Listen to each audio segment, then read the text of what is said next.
सिंह के दायां हाथ हैं और बायां हाथ मुआविन होता है, लेकिन बायां हाथ भी मुआविन होता है।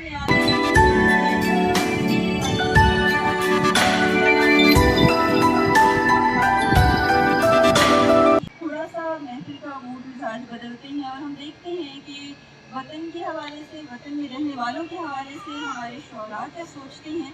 और अब जिस शख्सियत को मैं बुलाने जा रही हूँ उनका एक